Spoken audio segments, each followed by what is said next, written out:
You only need 1 million down payment to buy this peaceful home here in Taytay. So tara, samahan niyo kami.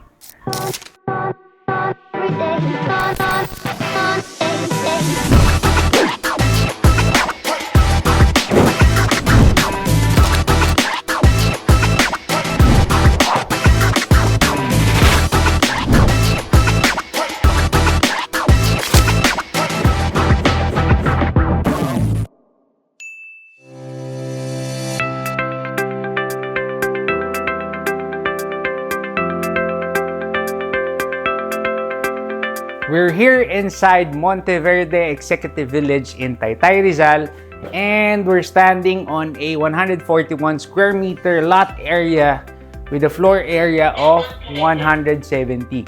Yung naririnig nyo po, CCTV po yun, nagsasalita mag-isa. So this house has CCTV cameras na, and it has 4 bedrooms, 3 toilet and bath, tsaka kasya po ang 3 sasakyan. It has 3 car garage, or kung di nyo naman kailangan, may garden kayo. So yung mga nag-aanap po ng single detached na bahay na super spacious, eto po yun. May malaki po kayong garden dito, 'di ba?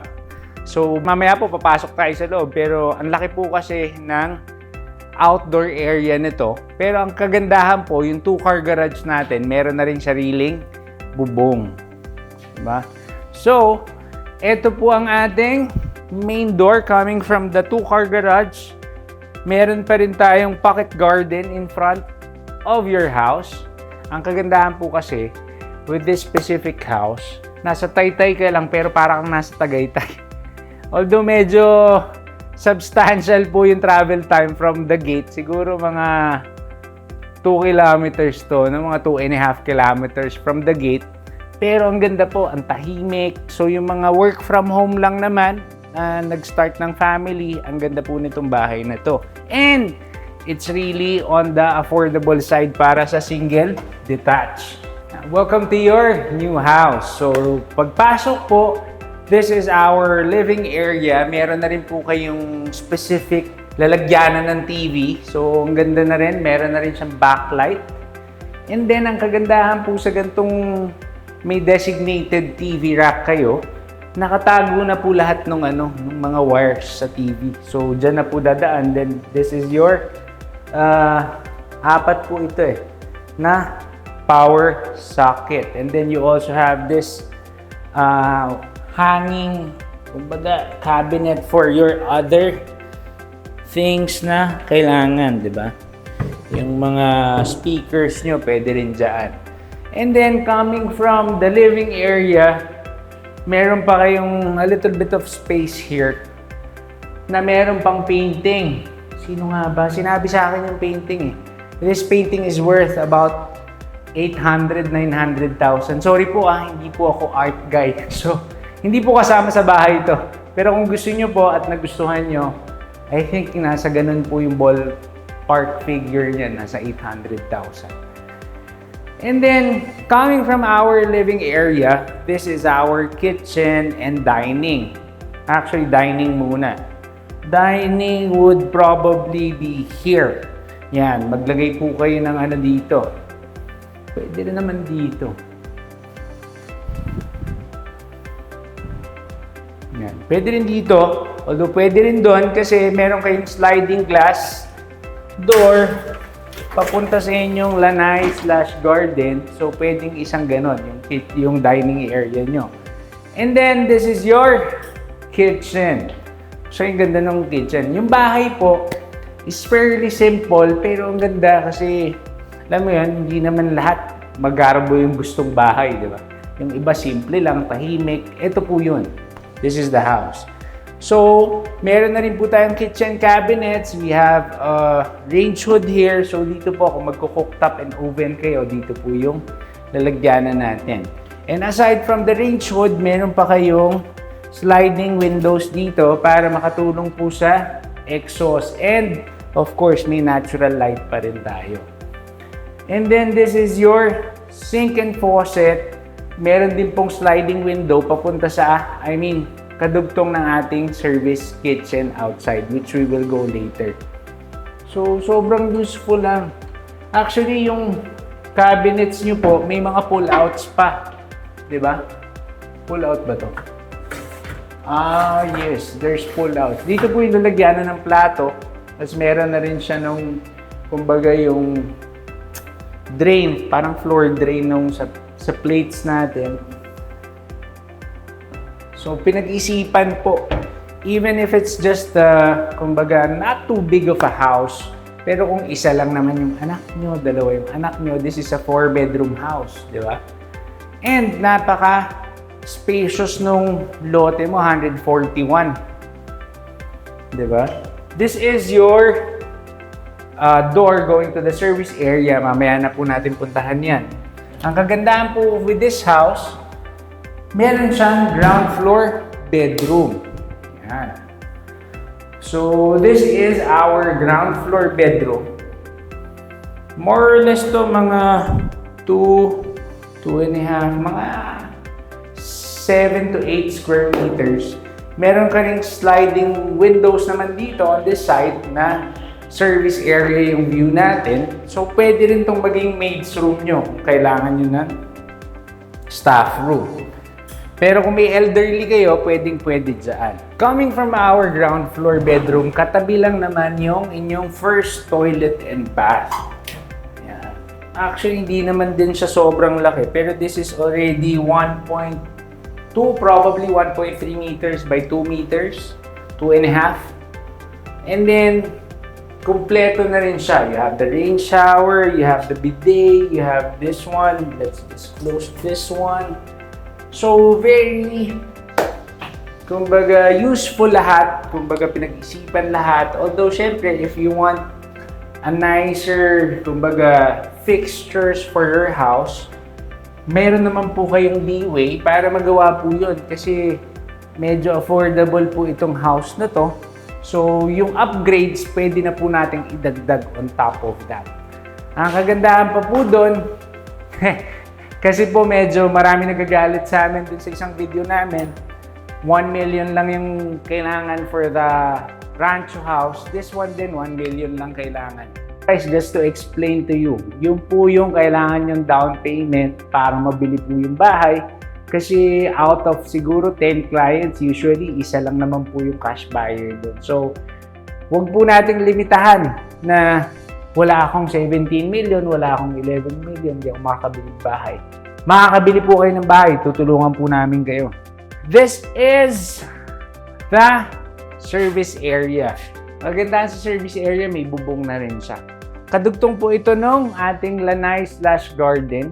Kung kailangan niyo pong gamitin for an elderly yung ground floor bedroom, pwede pa po kayo maggawa ng small staff room dito kung kailangan niyo lang po talaga. So, nandito po ulit tayo sa painting area. Pero, hindi ko nabanggit kanina, pati ko na peke. Meron pala tayong dito, storage room na parang, alam mo yun, parang secret door. Storage room po pala to, yung under the staircase. So, medyo marami pang laman. Pero at least you have extra storage, diba? So, tara, check natin second floor.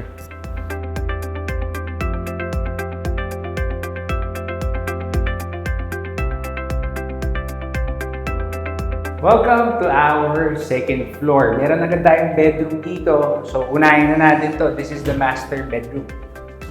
For the master bedroom, this is about probably around mga 12 to 15 square meters. Ito pa lang yun. Tapos you have the tawag dito, balcony. You have your own balcony. So, ba't ko sinabing peaceful? Kasi sobrang konti pa lang kapitbahay mo. But this is an executive village, guys.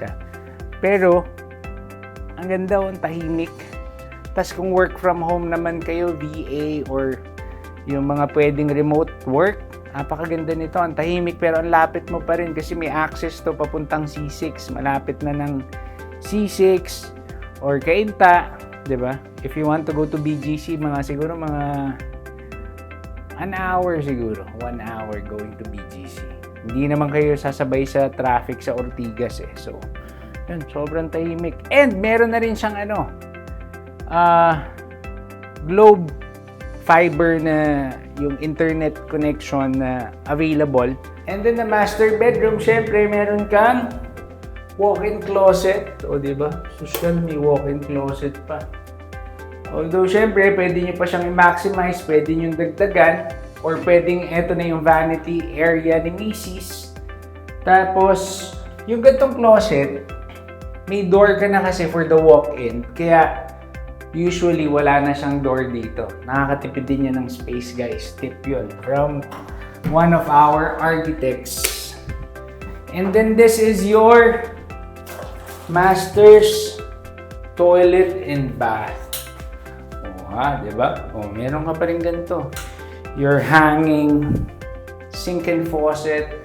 Then, of course, your mirror. LED na rin yan. This is your shower. Wala pa lang tayong shower enclosure. Kayo na po ang maglalagay nun. Pero you still have the niche. O, may palmolive ka pa. Siguro nung may naiwanan yan. So, aside from that, meron ka ring window dito para meron kang natural exhaust. So, may natural exhaust ka. So, this is our third bedroom. Yan, sa second floor. Ito yung medyo mas malaking bedroom. Wala pa po siyang kasamang closet, pero may nakaabangan na rin na supply ng kuryente for your AC. Pwedeng window, pero pwede rin naman actually split type naman na po karamihan ngayon. So, more on split type AC. So, very basic bedroom. And then, this is your fourth and final bedroom. Medyo mas maganda po yung lighting with this one kasi dalawa yung window mo. So magkabilang side. And then sobrang tahimik talaga. Yun lang yung isa sa mapapansin mo dito. Hindi rin po ito babahain kasi sobrang taas po nito. Wala lang tayong specific view pero mataas po ang topography ng specific lote na to. For these two bedrooms naman, we have a shared toilet and bath. Yan. This is our common or shared toilet and bath. Halos kapareho po lang ng toilet and bath natin sa baba. Pero nandun na lahat ng basic na kailangan nyo. The shower, the lavatory, the sink and faucet. And then meron din kayong openable window. And then you have a niche here. Diba? Dito nalalagay. Wala na yung shopping na nakasabit. Diba? So, yun.